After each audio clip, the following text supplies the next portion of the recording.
65, I stood and watched as flames consumed 40 years of my life, turning it all to ash, with nowhere left to go.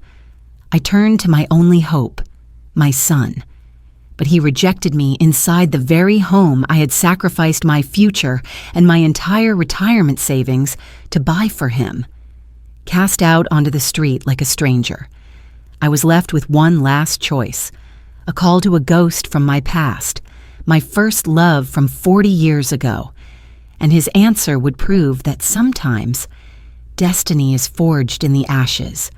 Betrayal versus destiny. Which one do you think will win? Let me know where you're watching from, and get ready for a story that will make you question everything you believe about the bonds of family. At 65 years old, you think you know the scent of every season in your own home. The smell of cinnamon in the fall, of fresh linen in the spring, of old books and lemon polish that permeated the very walls of my life in Marietta, Ohio. But the smell that woke me from my quiet afternoon reading was something alien, acrid and sharp. It wasn't the smell of a forgotten pot on the stove. It was the smell of consumption, of something being devoured.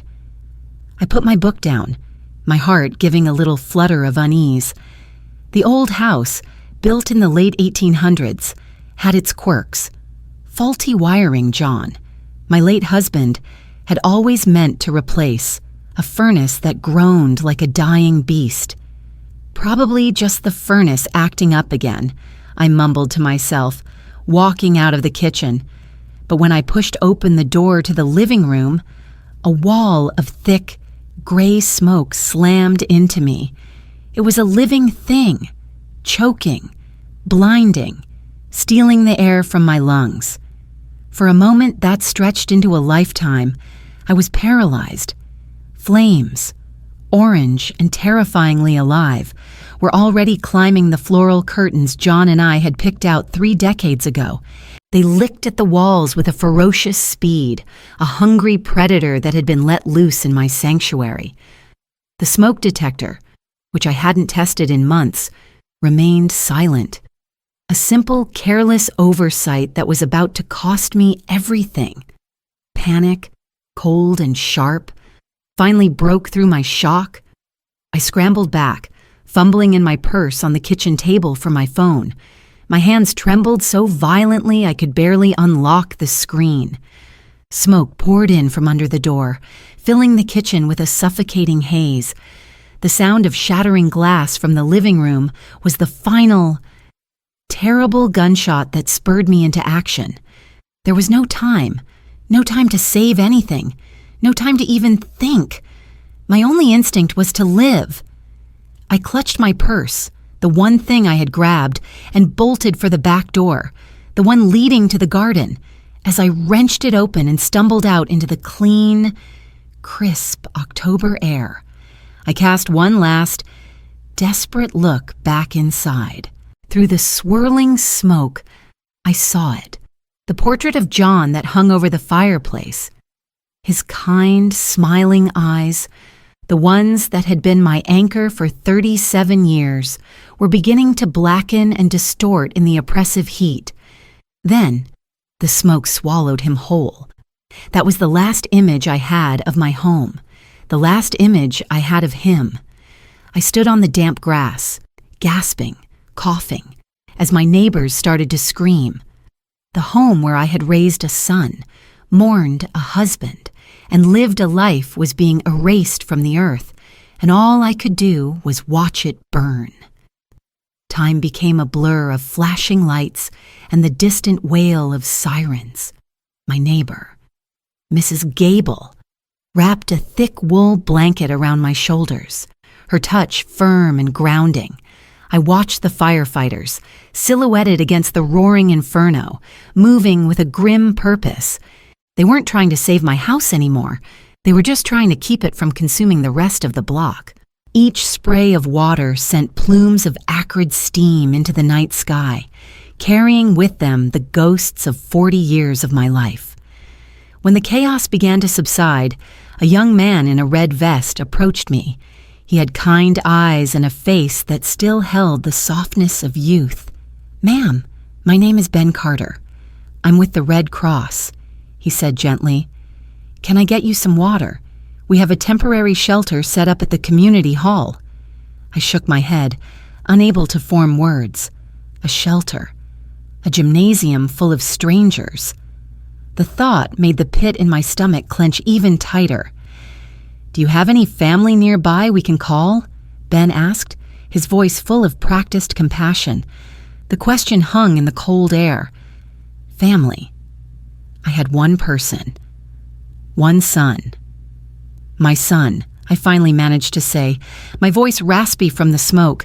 "Michael, he lives near Columbus." Ben's face brightened with genuine relief. "That's great," he said, and his innocent smile was a small, sharp pain in my chest. "It's good you have someone. I'm sure he'll take great care of you." His words were meant to be a comfort, a life raft in this ocean of despair, but all I felt was a cold dread, an old, familiar uncertainty that I quickly pushed away. He was my son. Of course he would help. The next morning, I stood before the charred skeleton of my home with the insurance adjuster. He was a man in a crisp suit who looked like he'd rather be anywhere else, clicking his pen and making notes on a clipboard. He used words like depreciation and structural integrity with a clinical detachment that felt like a violation. "Total loss," he declared, stating the obvious. "How much?" I asked, the words barely a whisper. "Well, the policy was for $200,000 on the structure," he began, and a tiny, foolish seed of hope sprouted in my chest. He quickly crushed it. But with the deductible, and given the age of the home, the depreciated value, we're looking at a payout of around $85,000. $85,000. To replace a lifetime. It was an insult, a confirmation that everything I had built was, in the cold eyes of the world, worth next to nothing. The adjuster offered a clipped, insincere apology and left me standing in the ashes. That afternoon, sitting in Mrs. Gable's cozy living room, the reality of my situation finally settled in. I was homeless. I had a small suitcase of clothes my kind neighbor had helped me buy, a check for a pittance that would take weeks to arrive, and one phone number, one last hope. Pushing down the tremor in my hands and the cold knot of fear in my gut, I picked up the phone. It was time to call Michael. The hour-long bus ride from Marietta to the outskirts of Columbus felt like a journey to another planet. I watched the familiar, rolling hills of southeast Ohio flatten into a neat, gridded landscape. The old brick buildings and historic storefronts of my town gave way to sprawling shopping centers and identical housing developments. Michael lived in Dublin, a suburb where the lawns were impossibly green, even in late October, and every house looked like it had been built last Tuesday. It was a world of curated perfection, a world I had helped him enter but had never felt a part of. His house was a 2-story colonial with pristine white siding and a deep blue door that Jessica had picked out. It was beautiful, but it had the sterile, untouched quality of a furniture showroom. When Michael opened the door, for a fleeting second, I saw the boy I raised. He had John's eyes and my stubborn chin, but the warmth I so desperately needed was missing, replaced by a strained discomfort. "Mom," he said, his voice carefully neutral as he stepped aside. "You made it." Jessica appeared behind him, a vision of effortless elegance in expensive-looking loungewear. Her smile was bright, but it didn't reach her eyes. "Betty, how awful," she said, her gaze flicking down to my single scuffed suitcase before meeting mine. "We were so shocked to hear the news." I stepped into their pristine foyer, the scent of smoke I thought I'd washed out suddenly seeming to cling to me like a shroud. I felt grubby and out of place against the polished hardwood floors and pale gray walls. "It's just for a little while," I said, the words rushing out. "Just until the insurance money comes through." Michael and Jessica exchanged a look, a silent, lightning-fast conversation that I was not privy to. It was the kind of look that builds a wall around two people, and I was on the outside of it. "Let's go into the living room," Michael said, guiding me toward a space dominated by a white sofa that looked like it had never been sat on. I perched on the edge, terrified of leaving a mark. After a few minutes of stilted conversation about the fire, Jessica leaned forward, her expression shifting to one of contrived excitement. "Well, on a happier note, we finally booked our honeymoon," she announced. "A 2-week tour of the Amalfi Coast in Italy. It's a dream, but my goodness, it's expensive." She paused, looking directly at me, her voice softening into a conspiratorial purr. "We were just saying last night. Of course, once your insurance money comes through, any help you could give us for the wedding would be the most wonderful gift, a generous start for our new life together, you know?" The question, wrapped in the guise of a casual remark, hung in the silent, perfect room. It was not an offer of comfort. It was an invoice. She wasn't seeing a grieving mother who had lost everything. She was seeing a sudden, tragic source of funding. And in that moment, I knew this was not a sanctuary. It was a transaction. Jessica's words dropped into the pristine silence of the room, each one a perfectly polished stone sinking into a deep, cold well. The air crackled with what was unsaid. I stared at her. This beautiful, smiling stranger who was engaged to my son, and felt a profound, chilling disconnect. She wasn't talking about a wedding gift. She was liquidating my tragedy. Michael shifted uncomfortably in his armchair, clearing his throat. He couldn't meet my eyes. "Mom, what Jessica means is... well, we've been talking," he began, and the rehearsed quality of his tone told me this conversation had happened long before I arrived. "We just really value our privacy here. With our work schedules, this house is our sanctuary, you know? Sanctuary." The word echoed in my mind, mocking me. I looked past him, at the soaring ceilings and the ridiculously expensive art on the walls, and a memory, sharp and excruciatingly clear, rose to the surface. I remembered the day the life insurance check from John's policy had arrived. It wasn't a fortune, but it was enough. It was the sound of his voice in my head, telling me to be comfortable, to be secure, to maybe take that trip to the Alaskan glaciers we'd always dreamed of. It was my security, my future. Then, 6 months later, Michael had called. He was getting serious with a new girlfriend, Jessica, and they wanted to buy a house. But the down payment was just out of reach. He sounded so hopeful, so full of plans. He told me it was the house that would set up his future, a place he could finally build a life. And I, fueled by a mother's boundless, foolish love, had walked into the bank the next day. I remembered the slip of the pen as I signed away the majority of John's legacy, transferring my future into my son's hands. I didn't see it as losing my retirement. I saw it as investing in his happiness. I had handed him the keys to his sanctuary. "I know what privacy is, Michael," I said, my voice dangerously quiet. I looked around the immaculate room, each piece of furniture a testament to my sacrifice. "I bought it for you." Michael flinched as if I'd slapped him. "Mom, that's not fair." "Fair?"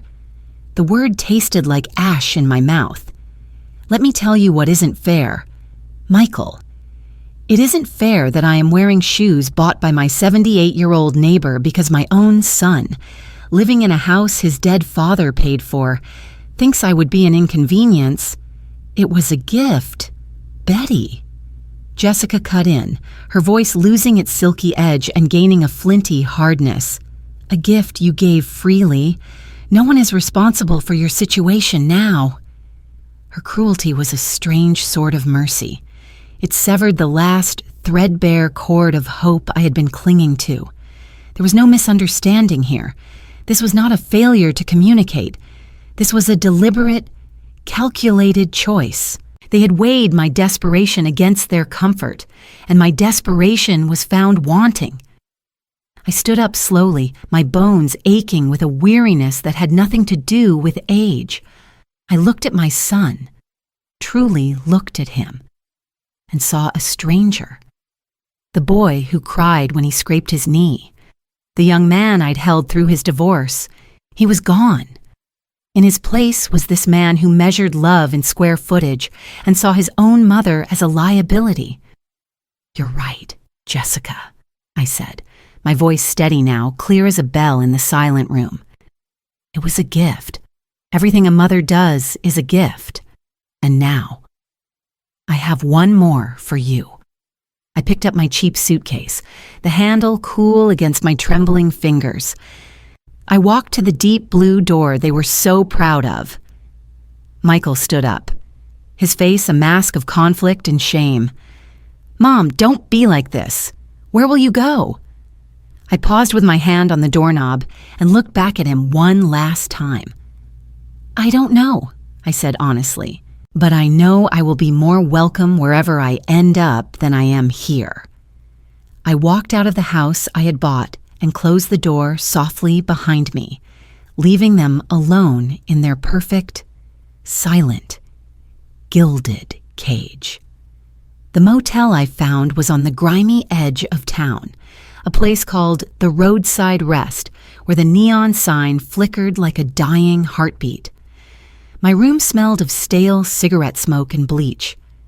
The mattress sagged in the middle, and the thin walls did little to block out the sounds of arguing couples and the constant rumble of trucks on the nearby highway. For 3 days, this was my world. I spent the daylight hours sitting on the stiff chair, staring at the peeling paint, and the nights lying awake, listening to the lonely sounds of a life I'd never imagined for myself. My money was dwindling at an alarming rate.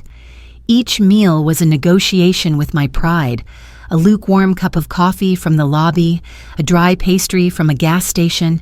I was 65 years old, and I was utterly, terrifyingly alone. The kindness of Mrs. Gable felt like a memory from another lifetime. The cruelty of my son and his fiancée felt like a fresh, open wound.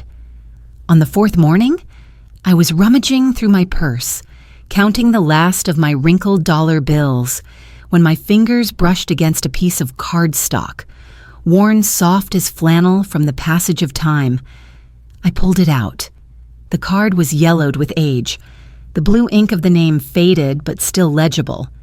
Arthur Vance. Beneath it, a phone number with an Illinois area code.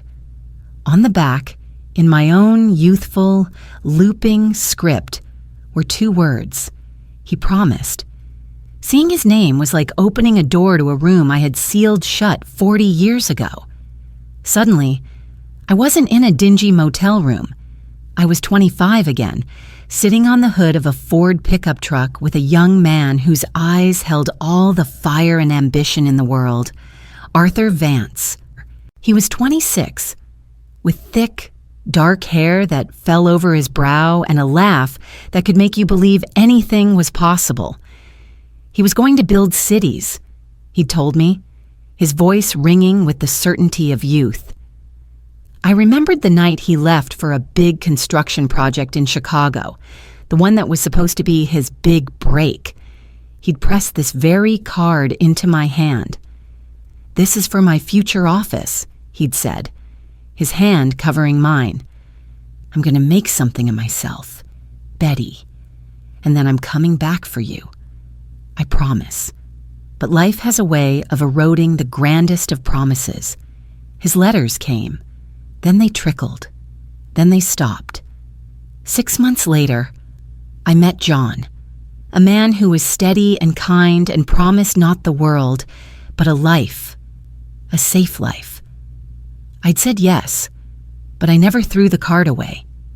It was a secret talisman, a reminder of the girl I used to be, the one who believed in impossible dreams. Now, staring at it under the weak light of the motel lamp, the idea of calling him felt both insane and inevitable.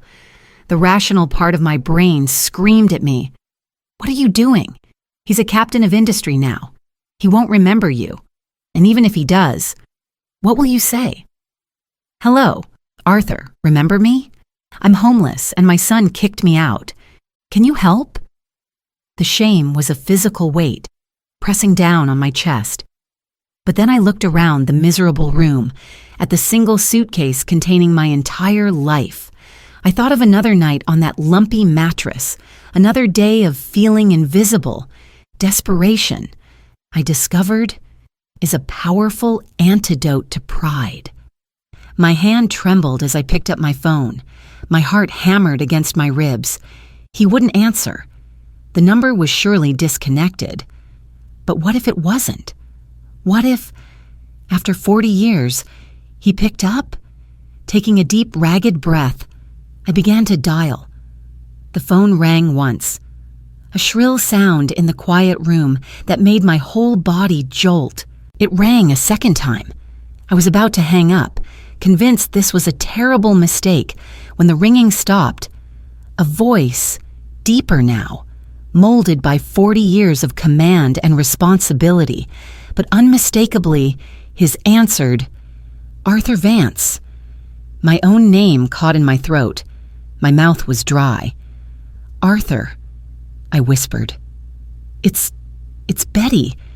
Betty Thorne." I used my maiden name without thinking, reaching back across the decades to the girl he had known.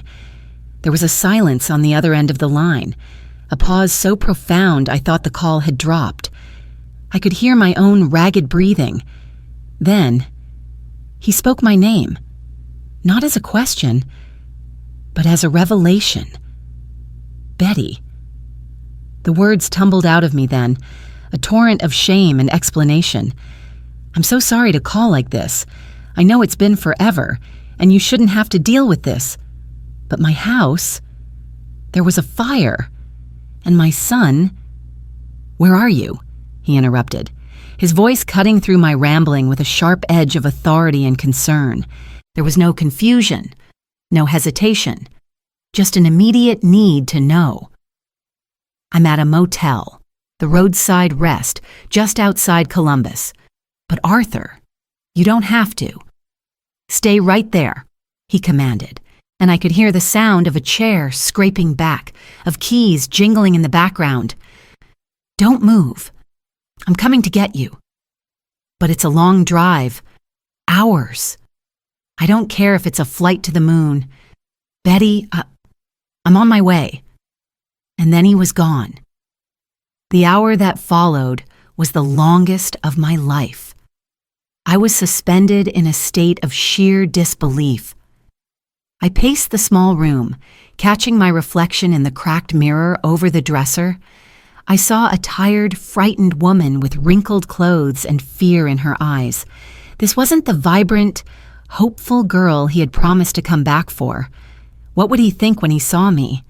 But beneath the fear, a tiny, fragile seed of hope, something I thought had died in the fire, began to stir, just as he'd promised. A little over an hour later, a gleaming black Lincoln sedan, so out of place it looked like a spaceship, pulled into the motel's crumbling parking lot. The driver's side door opened, and a man stepped out. Time had been kind to him, etching lines of character and success onto his face. His hair was more silver than black now, but he stood with the same easy confidence I remembered. And his eyes, as they scanned the motel windows and found mine, were the same warm, amber shade that had once filled all my dreams. I grabbed my suitcase and hurried out to meet him, my heart a frantic drum against my ribs. He met me halfway. He didn't say a word about my disheveled appearance or the sordid surroundings. He just opened his arms, and I walked into them as if I were finally coming home. He held me as I quietly fell apart. His strong arms a safe harbor in the storm my life had become. He simply held me, murmuring my name into my hair like a prayer. He placed my suitcase in the trunk and opened the passenger door for me, and soon we were gliding away from the roadside rest, leaving my despair behind in that dusty parking lot. We drove for a long time, mostly in a comfortable silence, north towards Chicago. I watched the landscape outside transform into rolling hills and sprawling estates.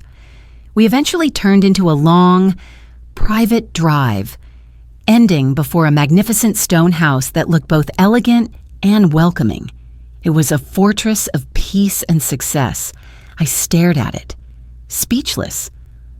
Arthur turned off the engine and looked at me, his expression serious, his eyes holding 40 years of unspoken words. "The world may have cast you out, Betty," he said, his voice low and steady, "but I never will. Welcome home."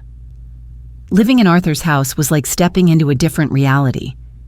He gave me a guest suite with a bedroom larger than my entire old living room and a private balcony that overlooked a sprawling, manicured garden.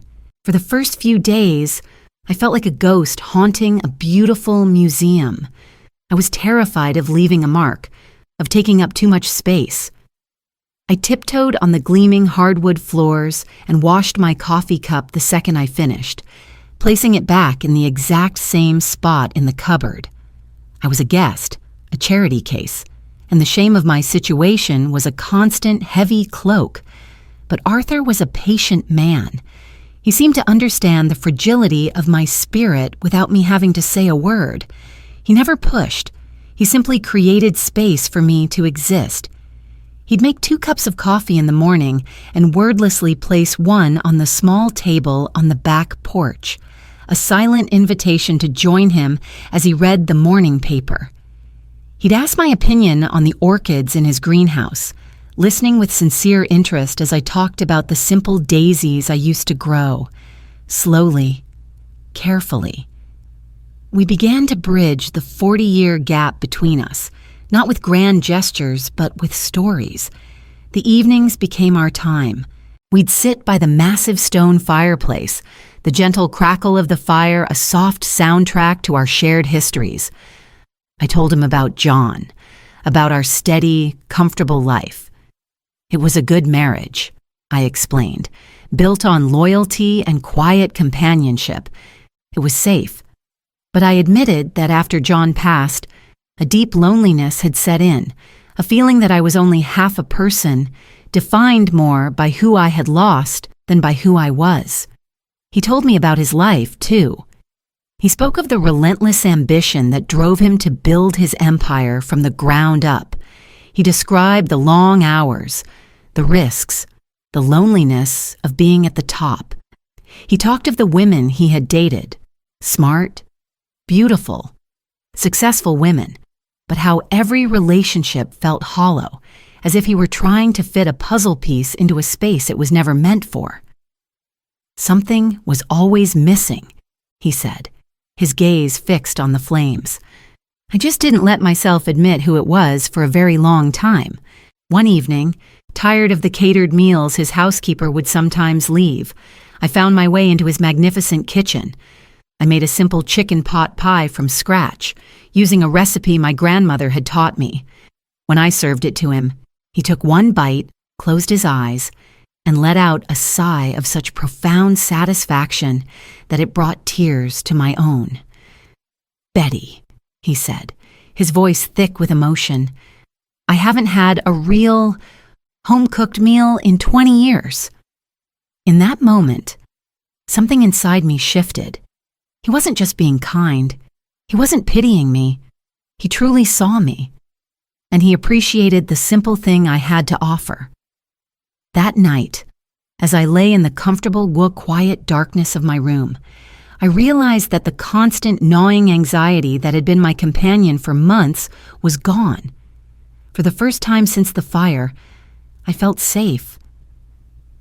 A month passed, and the rhythm of our life together began to feel less like a temporary arrangement and more like a gentle, familiar melody. One rainy afternoon, Arthur was on a long business call in his home office.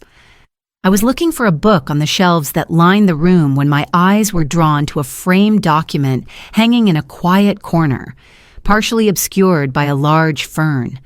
It wasn't a painting or a photograph, but a detailed architectural drawing. Curious. I stepped closer. It was the original master plan for the house, beautifully rendered in intricate detail. But it was the title block at the bottom that made my breath catch in my throat. Alongside the architect's name and the date from over 30 years ago was the project title, the BV Residence. When Arthur finished his call, I was still standing there, staring at the blueprint. He came to stand beside me, following my gaze. "Ah," he said softly, "you found it." "BV?" I asked, my voice barely a whisper, afraid of the answer I was already beginning to suspect. He took my hand, his thumb gently stroking my knuckles. "I was young and arrogant when I had this place designed," he began, a nostalgic smile playing on his lips. I had just closed my first major deal and felt like I could conquer the world. I told the architect I wanted to build the house I'd live in for the rest of my life, the one I had promised a certain girl I would bring her home to one day. He paused, looking at me. It stood for Betty Vance. The confession settled over me, a weight of such profound love it was almost unbearable. This house, this sanctuary that had saved me, wasn't just a house. It was a promise cast in stone and timber, a 40-year-old dream he had never let go of. "But Arthur," I said, my mind reeling, "you were with other people. You were almost married." His expression grew serious. He led me to the 2 leather armchairs by the window. "There was a woman," he said, looking out at the rain-streaked garden. "Elena. She was an architect, a wonderful woman. Everyone thought we were perfect. I thought so, too." He took a deep breath. "I proposed, and she said yes, but as we planned the wedding, I felt this wrongness, this deep, hollow feeling that I was committing a terrible lie. The night before the ceremony, I looked at the ring I was going to give her, and the only face I could see was yours." He finally turned from the window to look at me, his amber eyes filled with the memory of a painful decision. "I couldn't do it, Betty. I couldn't promise my future to her when my past, my present, and every dream I ever had still belonged to you. I ended it. It was the hardest and the most honest thing I've ever done." The tears that streamed down my face weren't tears of pity or sadness.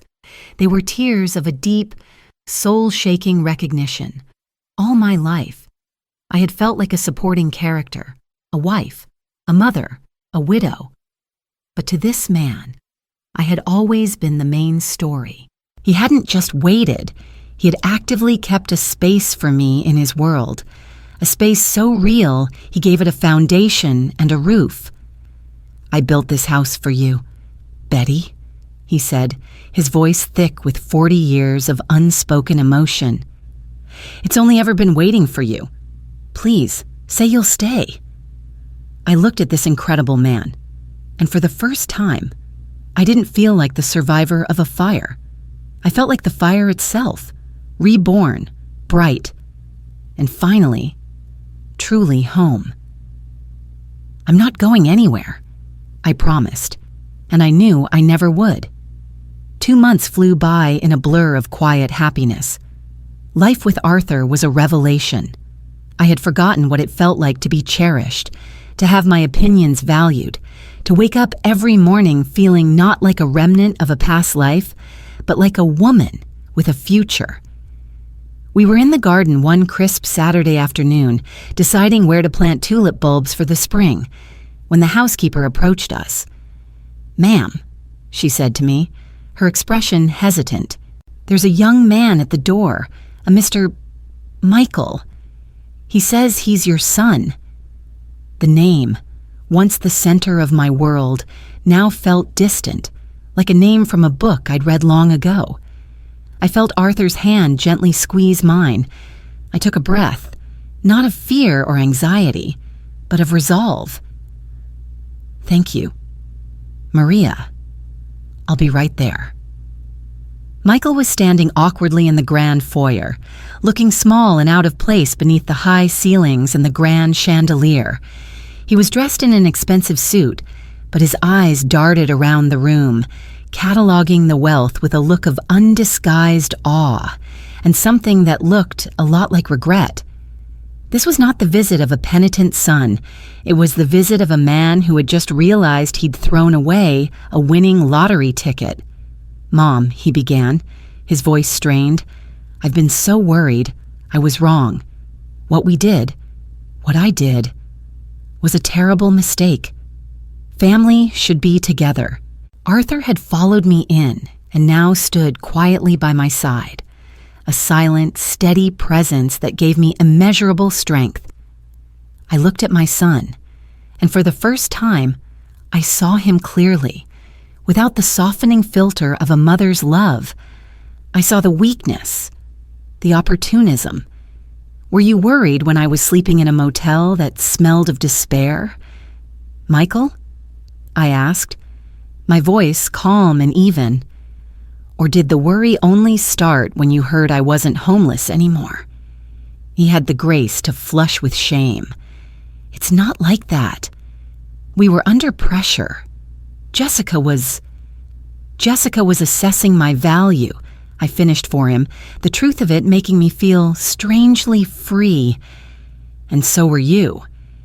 You looked at your grieving mother, who had lost everything, and you decided she was worth less than your privacy, less than your fiancé's convenience."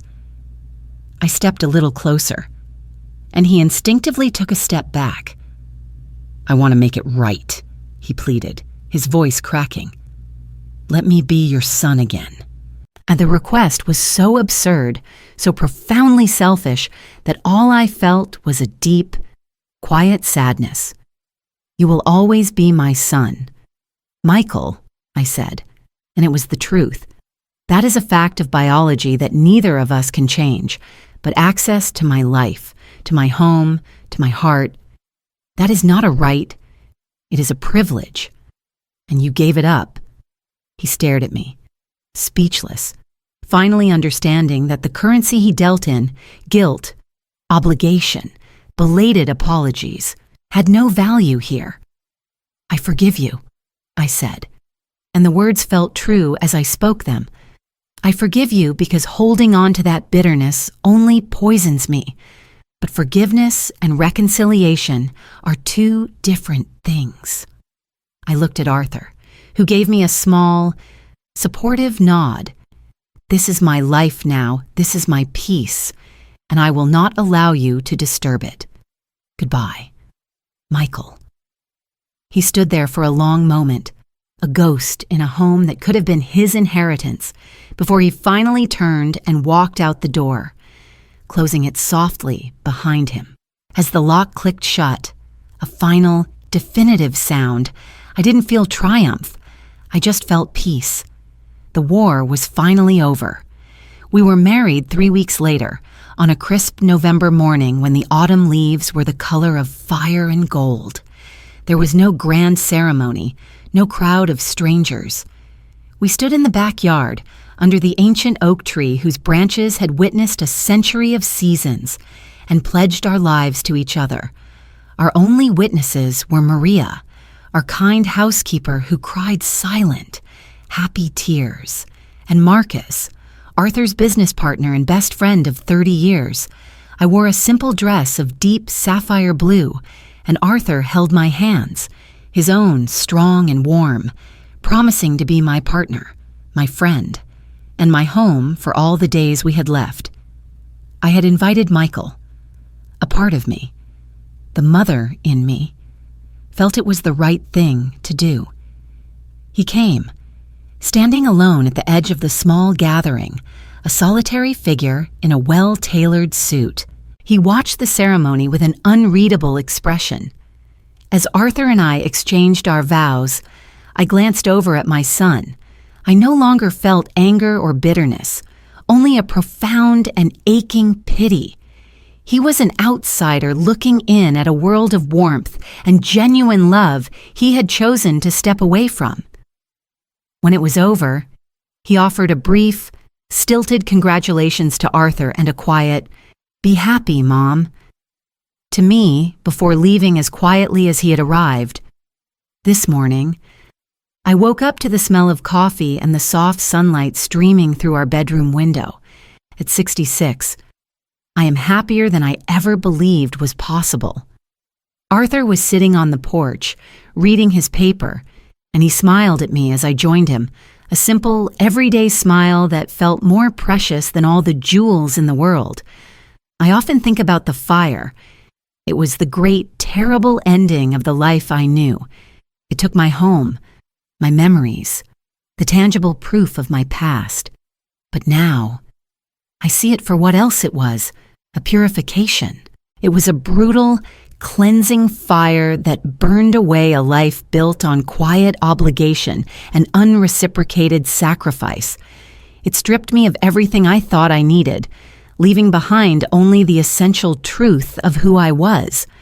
It was only when I had nothing left that I was finally free to find everything I had ever truly wanted. Destruction, I've learned, is sometimes just another word for renewal. My old life had to be reduced to ash to make way for this one to grow. My happiness isn't in this beautiful house or the financial security Arthur has given me. It's in the quiet moments, in his hand finding mine as we watch a movie, in the easy laughter we share over dinner, in the simple, profound peace of being truly seen and loved for exactly who I am. On Arthur's desk in his office, in a simple silver frame, sits a faded, yellowed business card. It's a small, precious reminder, a testament to a promise made by a young man full of dreams, and a testament to the fact that sometimes, if you are very, very lucky, the fire doesn't just take, it also gives you a second chance to finally, truly come home.